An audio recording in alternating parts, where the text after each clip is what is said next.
என்ன மன்னிச்சுங்கம்மா. என்னையும் உங்க மகனை எடுத்துக்கிறீங்களா?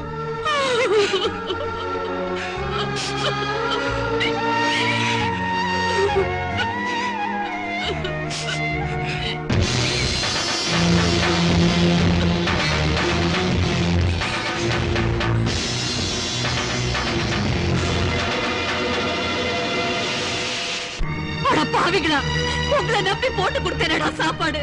சொத்து காசப்பட்டு சோத்துல விஷத்தை வச்சு என் புருஷனை கொண்டுட்டீங்களேடா. அடச்சி, உங்க பேச்ச கேட்டு கேட்டுதானடா இன்னைக்கு நான் இந்த நிலைமையில வந்து உட்கார்ந்துருக்கேன். கூட பிறந்த தங்கச்சின்னு கூட பார்க்காம என் தாலி அறுத்துட்டீங்களே. ஐயோ, சக்திவேல் வந்தானா குடும்பத்தையே சுட்டு புசிக்கிடுவாரு.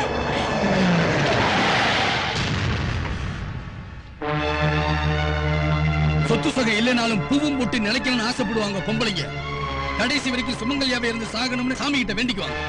நீ என்னடானா பூவும் போட்டு இல்லைனாலும் பரவாயில்ல, சொத்து சுகம்தான் வேணும்னு கட்டின புருஷனே கொன்னுட்டிய. நீ எல்லாம் ஒரு அம்மாவா? சுடுப்பா சக்திவேலு, சுடு. நான் செஞ்ச கொடுமைக்கும் பாவத்துக்கும் உன் கையால செத்து போனதாப்பா எனக்கு விமோசனமே கிடைக்கும். சுடு, சுடுப்பா, சுட்டு. கூட பிறந்த பாவத்துக்காக இவங்களை கூடவே வச்சிருந்தேன். சொத்து போயிடும், சொத்து போயிடும் சொல்லி பயமுறுத்தினாங்க. அதனால நாளைக்கு நீ நடு தெருவுக்கு வந்துட கூடாதுன்னா இவங்க சொன்னதுக்கெல்லாம் நான் தலையாட்டினேன். ஆனா இந்த சொத்து காசப்பட்டு நான் போட்டு கொடுத்த சோத்திலேயே விஷத்தை வச்சு அந்த தெய்வத்தை கொலை செய்ய துணி வாங்குது. கடவுளை கூட நான் நினைச்சு பார்க்கலப்பா. சத்தியமா நான் நினைச்சு பார்க்கலையா.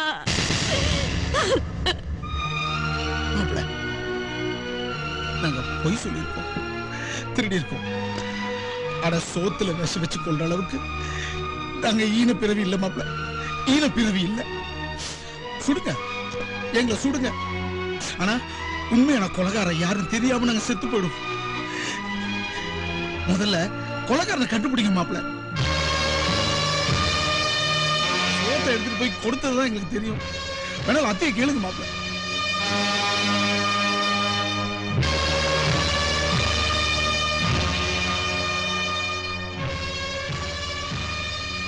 அம்மா நல்லவங்க பாட்டி, இவங்களும் விஷம் வைக்கலன்னு சொல்றாங்க. எனக்கு ஒண்ணுமே புரியல பாட்டி. இவங்க சாப்பாடு கொண்டு வந்ததுக்கு அப்புறம் வேற யாராவது அங்க வந்தாங்களா? யாரும் வரலப்பா. சாப்பாடு கொண்டாந்து வைக்கிறதுக்கு முன்னாடிதான் எருமப்பட்டி தம்பி துறையும் பக்கத்து ஒரு ஜமீன்கள் 10 பேரும் உங்க அப்பா கிட்ட வந்து ஏதோ காரசாரமா பேசிட்டு போனாங்க. ஆட்டை கடிச்சு மாட்டை கடிச்சு மனுஷனை கடிச்ச மாதிரி எல்லா விஷயத்திலும் எங்களுக்கு எதிராவே நடந்து கூலிக்காரங்களை மடியில தூக்கி வச்சுக்கிட்ட நீங்க இப்ப கவர்மெண்ட் கொண்டு வந்த நில உச்சவரம்பு சட்டத்தை ஏத்துக்கிட்டு இருக்கிற உங்க நிலத்தை எல்லாம் நிலமில்லாத ஏழை விவசாயிகளுக்கு எழுதி வைக்க போறீங்களே. அப்படி எழுதி வச்சா எங்க எல்லாருடைய கதி என்ன ஆகும்? ஒண்ணு ஆகாது. எல்லாம் கோவணத்தை கட்டிட்டு பழனிமலை அடிவாரத்துல போய் மொட்டையை போட்டுட்டு உட்கார்ந்துக்க வேண்டியதான். அட விஷயத்துக்கு வாங்கய்யா. சத்தியமூர்த்தி தோல்ல கிடக்கிற துண்டை எடுத்து இடுப்புல கட்டிக்கிட்டு கால கிடக்கிற செருப்பை தூக்கி கையில வச்சுக்கிட்டு நடக்கிற குப்பனும் சுப்பனும் கூலிக்காரனும் இருக்கிற வரைக்கும் தான் நாமெல்லாம் மிட்டா மிராசி ஜமீன். நமக்கு மாலை மரியாதை எல்லாம். அதனால கூலிக்காரனை வைக்க வேண்டிய இடத்துல தான் வைக்கணும். அற்பனுக்கு வாழ் வந்தா அர்த்தராத்திரியில கொடைய மட்டும்தான் முடிப்பான். ஆனா அண்ணாடுங்காட்சிக்கு வாழ்வு வந்தா கொடைய மட்டும் இல்லைங்கோ, நம்ம குடுமையும் சேர்ந்து பிடிப்பான். இல்ல சத்தியமூர்த்தி, நான் தெரியாம தான் கேக்குறேன். நமக்கெல்லாம் பரம்பரை பரம்பரையா குடும்ப சொத்து ஆயிரக்கணக்கான ஏக்கர் இருக்குது. சட்டப்படி நமக்கு அப்புறம் நம்ம வாரிசுகளுக்கு தான் அது சேரணும். அதை எழுதி கொடுக்கறதுக்கு நமக்கு என்ன அதிகாரம் இருக்கு, ரைட்ஸ் இருக்கு? கவர்மெண்ட் சட்டம் கொண்டு வந்திருக்குதுன்னா அதை எடுத்து கோர்ட்டுக்கு போவோம். இல்ல சட்டத்துல 1008 ஓட்டை இருக்கு, அதை செய்யறது விட்டு பேசி முடிச்சிட்டீங்களா? என்ன சொன்னீங்க? கூலிக்காரனை வச்சிருக்க வேண்டிய இடத்துல தான் வச்சிருக்கணுமா? அவன் என்ன குற்றவாளியா?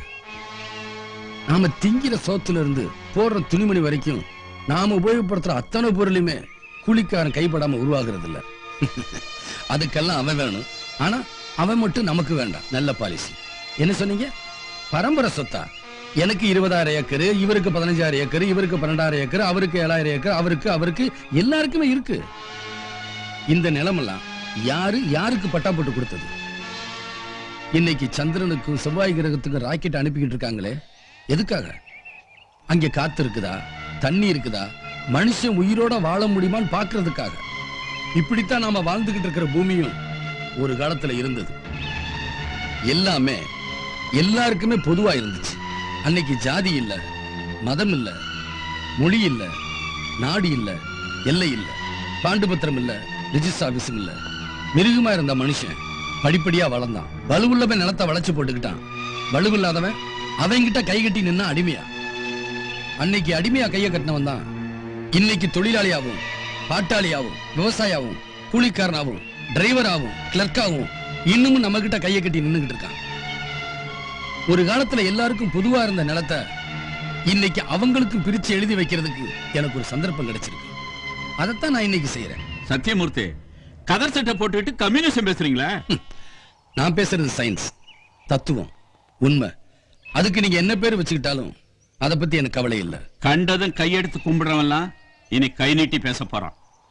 நமக்கு சரிசமமா நம்ம சிம்மாசனத்திலே உட்கார்ந்துக்கிட்டு நமக்கு எதிராக காலாட்ட போறான். எது உங்க சிம்மாசனம்? நீங்க சொல்ற உங்க சிம்மாசனத்துக்கு 4 காலம் இருக்கிறவனே தொழிலாளியும், பாட்டாளியும், விவசாயியும், கூலிக்காரனும் தான். அவன் மேலே ஏறி உட்கார்ந்துக்கிட்டு அவனையே அதிகாரம் பண்ணிக்கிட்டு இருக்கீங்களே, அப்படிப்பட்ட சிம்மாசனம் எனக்கு தேவையில்லை. இந்த நாட்டுல இருக்கிற கோடான கோடி சாதாரண ஏழை ஜனங்களோட மனசுதான் எனக்கு பெரிய சிம்மாசனம். அதுல எனக்கு எப்பவுமே ஒரு தனி இடம் உண்டு. முடிவா நீங்க என்னதான் சொல்றீங்க? என் உடம்புல உயிர் இருக்கிற வரைக்கும் என் முடிவை மாத்த யாராலும் முடியாது. போயிட்டு வாங்க.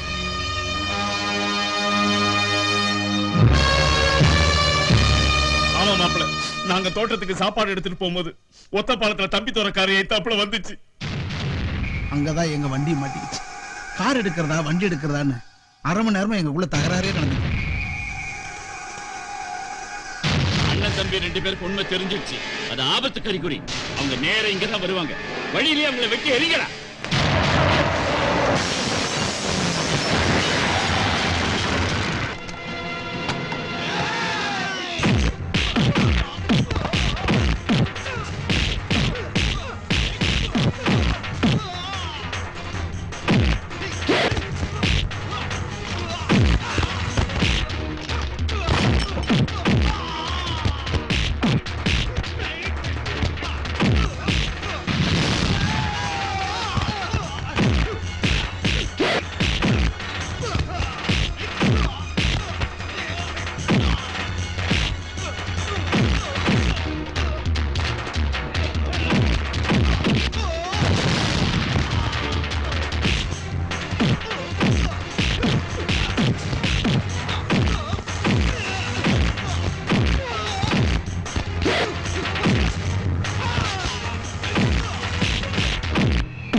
சொல்றா என்ன நடந்துச்சு? கவர்மெண்ட் போட்ட சட்டத்தை அமல்படுத்த வேண்டாம்னு எவ்வளவோ தடுத்து உங்க அப்பா கேட்கல. உங்க தோட்டத்தை விட்டு வெளியே வரும்போது கும்பிட போன தெய்வம் குறுக்க வந்த மாதிரி பெரிய வீட்டுல இருந்து உங்க அப்பாவுக்கு சாப்பாடு வந்தது. என் உயிர் உள்ள வரைக்கும் என் முடிவை மாற்ற முடியாதுன்னு தீர்மானமா உங்க அப்பா சொல்லிட்டதுனால இதுதான் சந்தர்ப்பம்னு என் மோதிரத்துல இருந்த வைரத்தை சாப்பாட்டுல கலந்து உங்க அப்பாவை கொன்னேன்.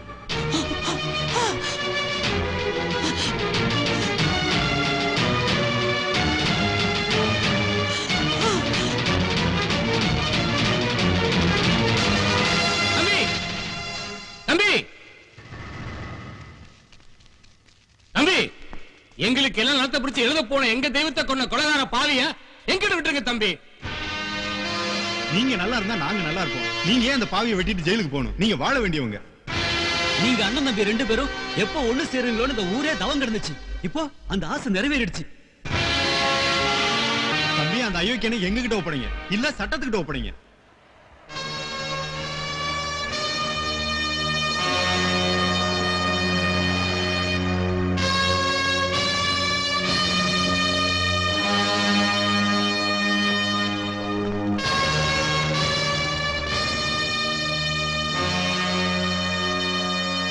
ஆக மொத்தம் எல்லா பிரச்சனையும் தீர்ந்துருச்சு. இல்ல, இப்பதான் பிரச்சனையே ஸ்டார்ட் ஆக போகுது.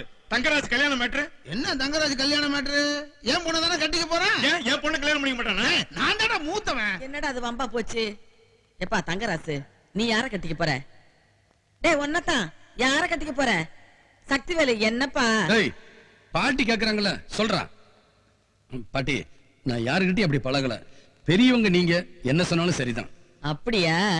எம்மா கண்ணுங்களா, உங்கள யார் மாமனை கட்டிக்க போறீங்க, யாரு விட்டு கொடுக்க போறீங்க? பாட்டி எங்களுக்கு ஒரு நிமிஷம் டைம் வேணும். எடுத்துக்குங்க. என்னது ரகசிய ஓட்டு எடுப்பா? ஏன் உன் பொண்ணுக்கு டெபாசிட் கிடைக்காதா? என் பொண்ணு லீடிங்ல ஜெயிச்சிருவா. தேர்தல் தேதி சொல்லுங்க, வெற்றி நம்ம தான்.